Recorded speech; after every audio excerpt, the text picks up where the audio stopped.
Welcome to Tiny House Tanzania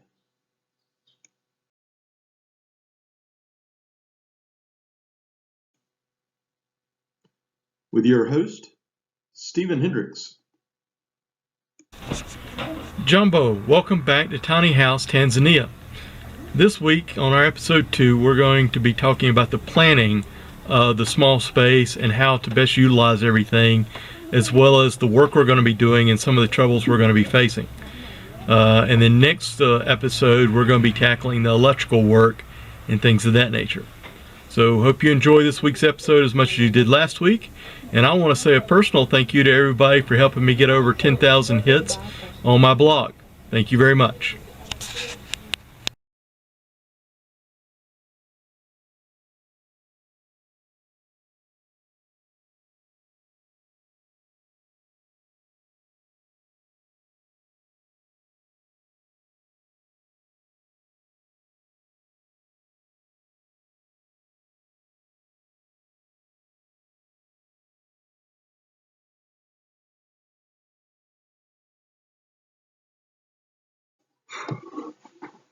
Some of the problems to overcome include storage for various projects. The tin roof can get very hot. No electricity or running water in the area. Building is constructed of red mud bricks, which the rodents love. Lack of bathroom and bathing area. Normal bed takes up 2/3 of the bedroom. Lack of a project work area. Lack of a kitchen work area and countertops. And the concrete floor with repairs is too cold and too hard to clean.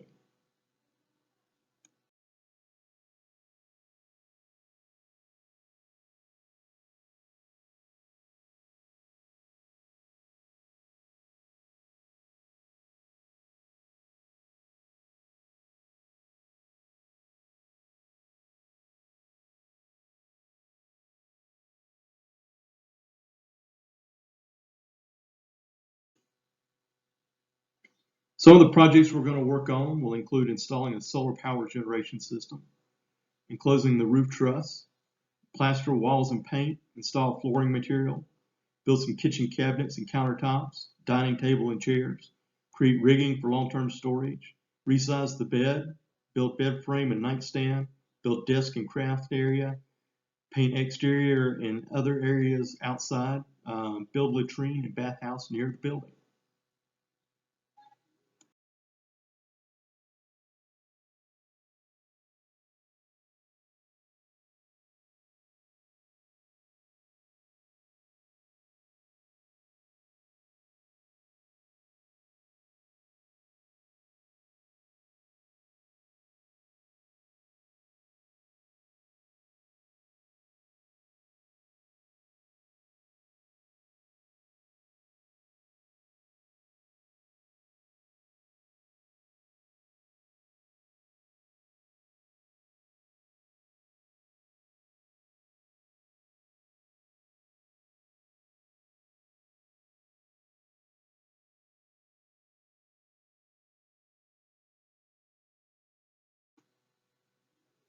All right, we're going to install a solar power electrical system. It's going to be one of our first projects, and we're going to oversize that.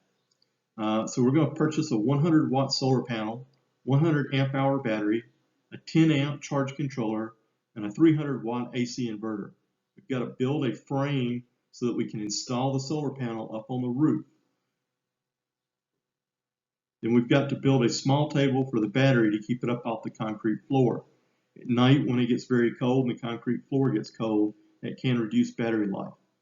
We're going to install one ceiling area light in each room, and then one task light over the kitchen cook prep area, and one over the bed. These are going to be 2-watt DC LED lights, which will give enough light to see. Install 4-switch 240-volt AC wall outlets, 1 in the kitchen and 3 in the bedroom. Now we're going to use this system to test electrical requirements for things that we're going to eventually add on into things like, say, our medical ministry. One of the most specific items I'm thinking about is we want to add a vaccine fridge, which would actually be something similar to a small dorm room refrigerator.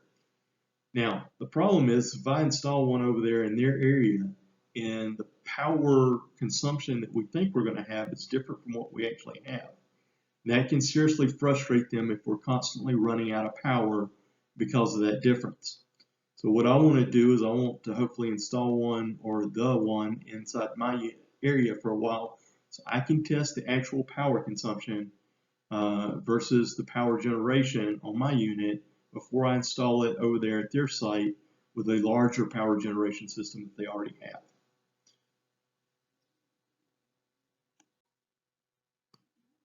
This is the basic layout and showing where we're going to be putting our various electrical items and things of that nature.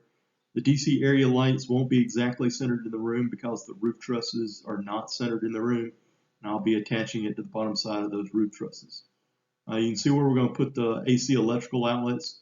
There's going to be one at the end of the kitchen cabinets, which you'll see in a second, and that DC task light in the kitchen area is going to shine right down on the area where I cook, the kitchen sink is, and where the food prep area will be.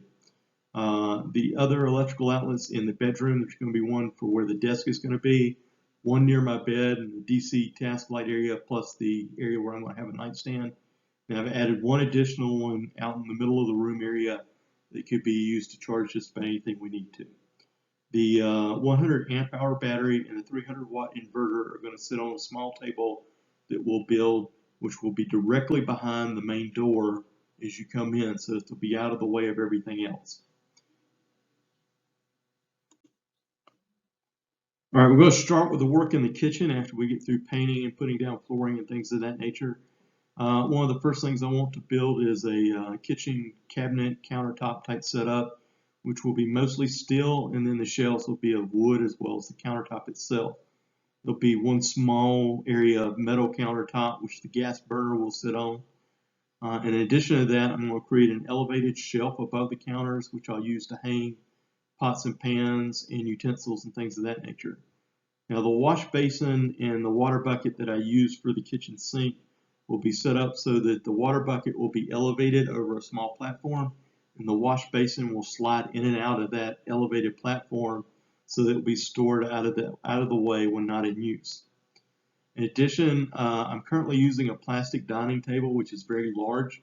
I'll donate that to the site, and then I'll try and make a small dining table which has enough probably for 2 to 3 people, but mainly just that I can use myself.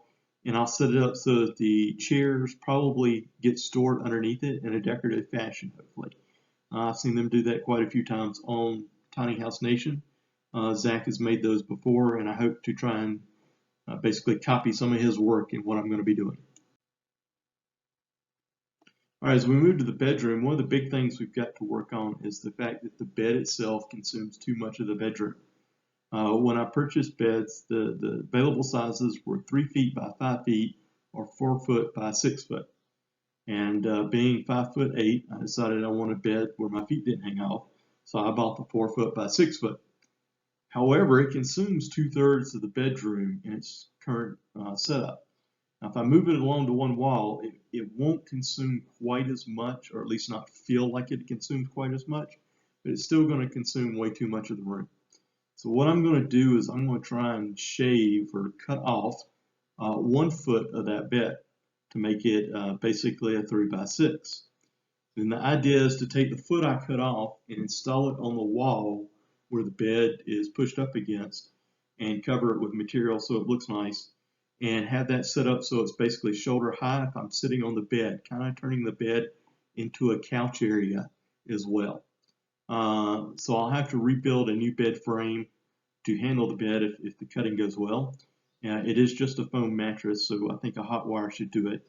And then I'm going to install a nightstand on one end where the task light and the electrical outlet is. Next nightstand is also going to be a storage for the things that I use on a regular basis and things that I just need to put up at night when I'm not using them, such as my daily work clothes, because I have one set of painting clothes that I use and things like that. And then on the opposite wall, I'm going to put kind of a combo unit. And the idea is there's going to be a small craft desk on one area, which is also going to have storage for all the yarns and various craft projects I like to work on and to experiment with and things of that nature. And it will have a pop-down desktop as well that I'll show in a second. Then next to that, more in the center of the room, will be a desk/entertainment center, which will be set up for my computer and things of that nature. But also, I hope to purchase a small TV, which I can also not only use for my entertainment of being able to watch movies off the computer, but be able to take it around and show cartoons and educational videos and things of that nature at our preschool. There's some really great education cartoons done by Bongo Kids in Tanzania, and they basically feature animals and things of that nature that sing and do that math to song. And so I'm hoping to use those to try and basically bring the classroom alive for the kids and let them have a little bit of fun while learning. And next to that, I'm going to try and create a closed storage area, both for keeping the clothes away from rodents and also to keep them put up in one area instead of spread out like they are right now. This just shows the desk entertainment center area with a kind of slide out or pop down keyboard that will come out for use, and the craft table that will come out of the craft storage area. And it will pop down and come right down to the window, hopefully. I talked about wanting to build a latrine and bath area near the site, and mainly I want to do that because right here is the latrine area, and right over here is the bathhouse where I take my camp shower down to go take my showers at night, and here is the house. In addition, this is where we go to get the water for the well. Nothing I can do about that one, but I can actually build a small one-person type latrine and bathhouse right here off the side of the building. It won't be attached, but it will be nearby, so I don't have to walk quite as far. I want to give a special shout out as I close up episode 2 here, talking about what we're going to be doing, by recognizing the guy that helps me find everything I need to do these projects. A lot of this stuff isn't available unless you just spend hours walking through a town looking in every single shop. But this gentleman, John, has been an excellent help for me over the last year and a half in helping me research and find materials not only inside Singida, but also across the whole country. He's gotten me materials from Dar es Salaam, Arusha, Dodoma, and things of that nature when I couldn't find them here in Singida. And he's always on the lookout of things that I've mentioned to him I would like. For example, one of the episodes I'll be talking about how we attach things to the wall, and he has recently found me the plastic sleeve anchor bolts that have never been available in Singida prior to him finding them. So I just want to give a big shout out to John and thank him for all his efforts.